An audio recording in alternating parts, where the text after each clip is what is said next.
For centuries, craftsmen and craftswomen all over the United States have proudly created quality products that ultimately brandish the iconic phrase, Made in America. As long as I can remember, I've been fascinated with American artistry. It's something I pay close attention to when buying products, and it's something that has become more important to me over the years. Searching for these American-made crafts has become more than a hobby for me. It's become my obsession.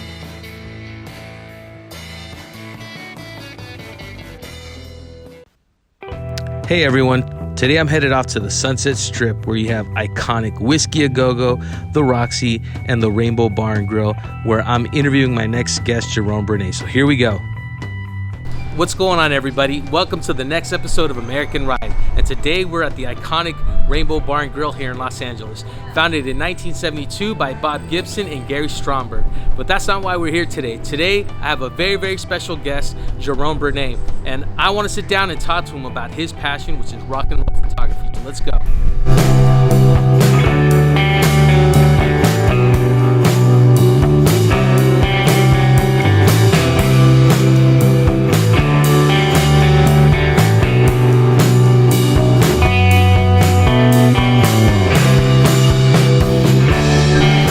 Everybody, so welcome to episode 3 of American Ride with my special guest, Jérôme Brunet.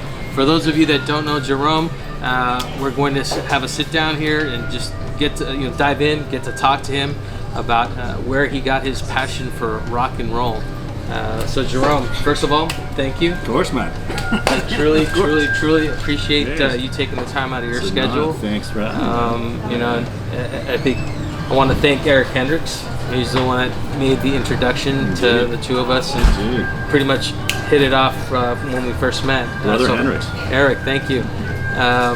But this is mainly talking about you and your craft, which is rock and roll photography. I'd love to dive in and find out, one, you're French. Yes. That was new to me. I didn't realize that Jérôme is Francais. So let's start with that. Born in France, raised in Canada, Ontario specifically, which is completely Anglophone. That's why all the schooling was in English, and that's why you don't hear the French. And I went back to Paris to study photography in college, and then came back to the States and been here since 2000. So awesome. Yeah. And when you came back to the States, where did you choose? Where did you choose to reside? Bay Area was the spot. The West Side. West is best, as the Doors would say. And yes, most of what I shot in the book anyway was shot in Bay Area for the last 20 years. Blues, rock and soul.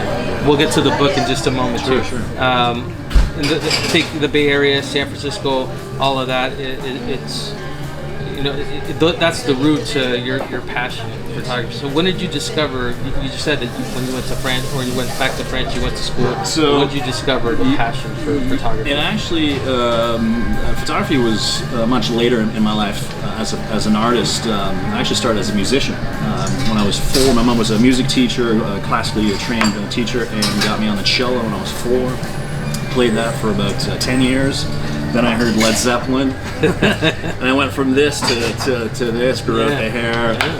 But at the same time, also in high school, I took a photography class, and that's where the two passions collided, and been doing it ever since. That's fantastic. Yeah. So, rock and roll photography, that was your niche.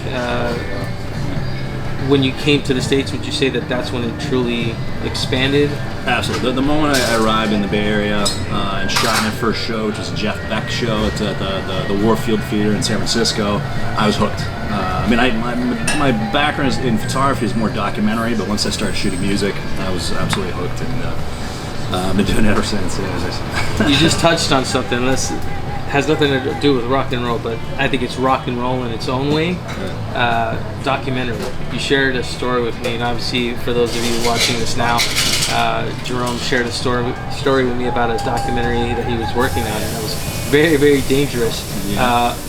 Let me know how much you can talk about that, like what needs to be... Of course. No, it was an amazing documentary. I spent 7 months doing a very classic black and white documentary, just one camera, one lens. And I was doing a ride-along with the K9 unit in El Paso, Texas.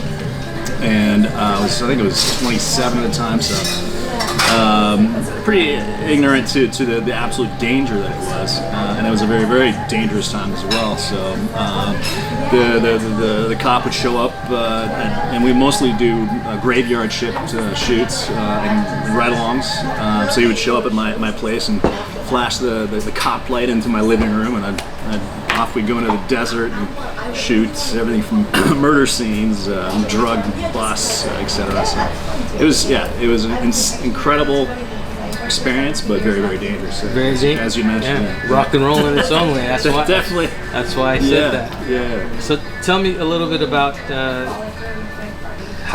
when you're shooting someone, when you're filming or doing your photographs. Who are some of your favorites that you shot?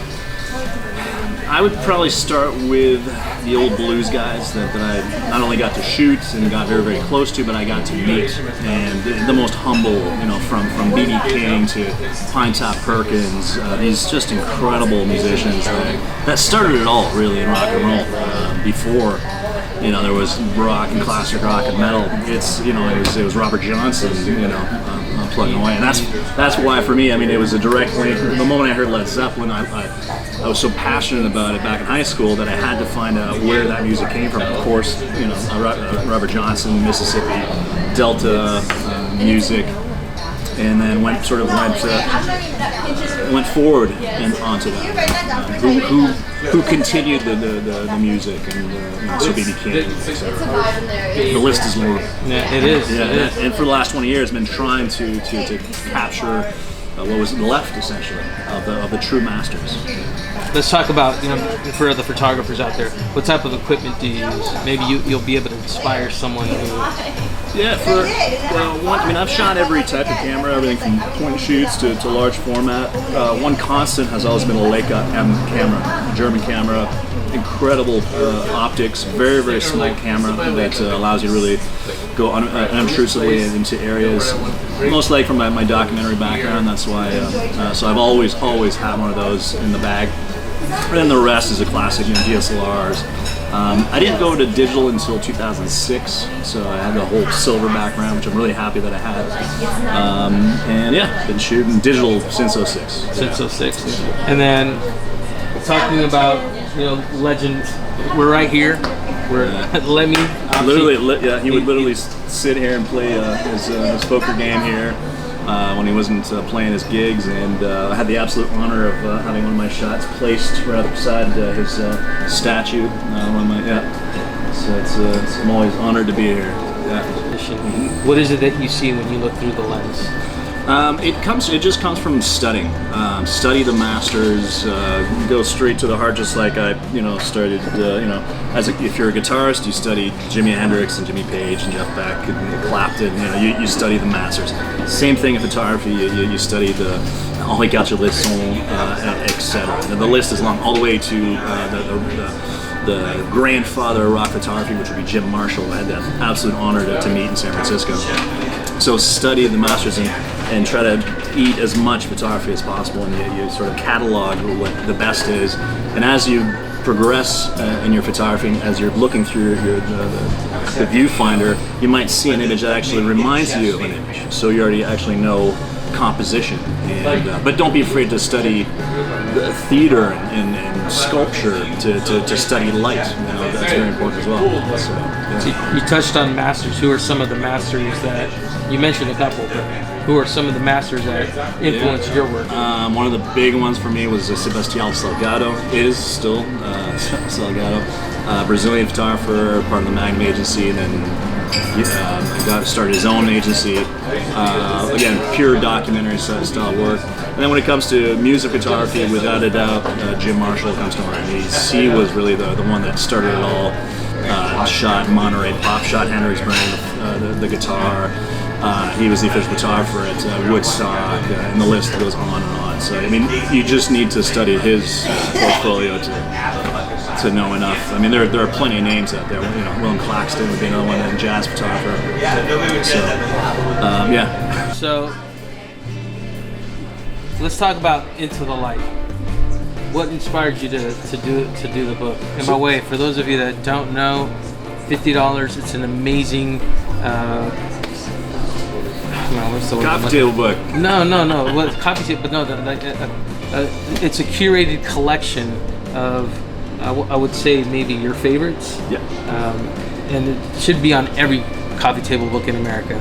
No, thank you, man. What drew you, or what propelled you to do your own book? So it's a collection, as you were saying, over 500,000 images that I've shot over the last 20 years, edited down to 140 images, and basically it's my only rule when I was shooting for the last 20 years was I only shot who I loved. So everything, blues, rock, and soul are essentially the three as I had mentioned before.